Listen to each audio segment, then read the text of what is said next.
Hai semua, pada kesempatan kali ini, gue dan rekan-rekan gue akan membahas tentang apa itu gangguan disosiatif atau dissociative disorder. Gue yakin beberapa dari kalian ada yang belum tahu, bahkan mungkin belum pernah mendengar tentang apa yang dimaksud dengan gangguan disosiatif. Oke, langsung aja kita bahas tentang apa sih gangguan disosiatif itu.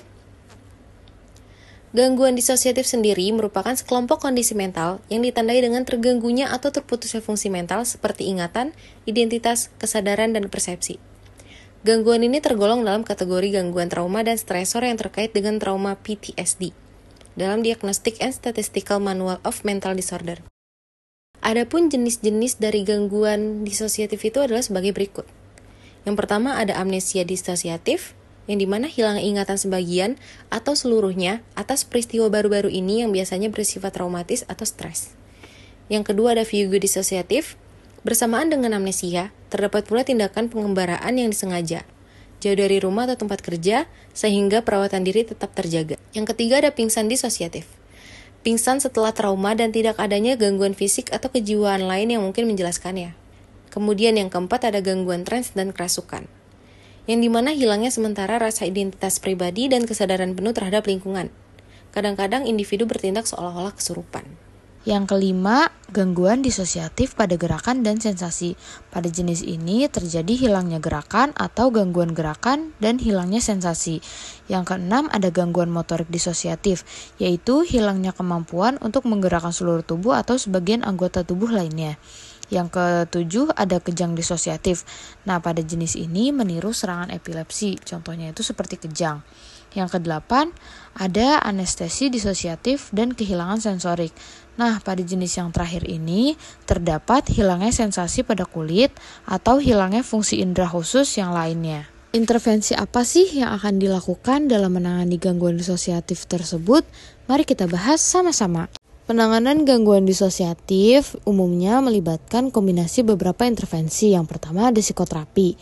Terapi perilaku kognitif atau CBT dapat membantu pasien mengidentifikasi dan mengubah pola pikir serta perilaku maladaptif yang berkontribusi pada gejala gangguan disosiatif. Yang kedua ada terapi pemrosesan trauma atau trauma fokus terapi yang dapat membantu pasien mengatasi kenangan traumatis yang mendasari gangguan disosiatif. Yang ketiga ada terapi keluarga. Nah, pada terapi ini melibatkan anggota keluarga dalam edukasi mengenai gangguan disosiatif dan strategi untuk mendukung pemulihan pasien.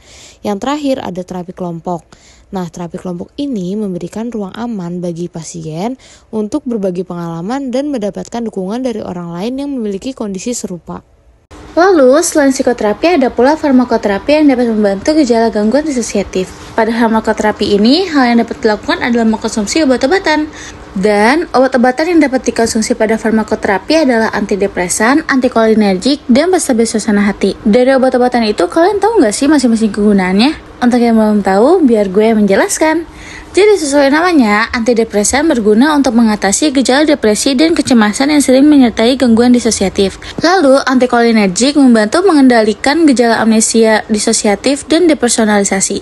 Terakhir, penstabil suasana hati mengatasi gejala kemarahan dan impulsivitas yang terkadang muncul pada gangguan disosiatif. Dan juga perlu diperhatikan loh pemilihan dalam melakukan intervensi yang tepat untuk gangguan disosiatif. Intervensi yang dilakukan harus mempertimbangkan faktor-faktor gangguan disosiatif seperti tipe dan keparahan gangguan disosiatif, gejala dan kebutuhan individu pasien, riwayat kesehatan mental pasien, dan juga preferensi pasien. Pasien gangguan disosiatif, pasien membutuhkan rekomendasi dari profesional, karena penting banget loh untuk mencari bantuan profesional dari terapis atau psikiater yang memiliki keahlian dalam menangani gangguan disosiatif. Seorang profesional pastinya lebih paham dalam membantu pasien mengembangkan rencana perawatan individual yang sesuai dengan kebutuhan mereka. Selanjutnya, konsep mengatasi gangguan disosiatif.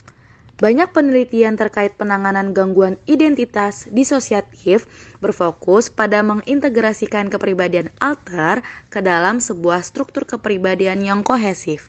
Nah, untuk mencapai tujuan ini, para terapis berusaha untuk membantu pasien mengungkapkan dan melewati memori trauma masa kecilnya.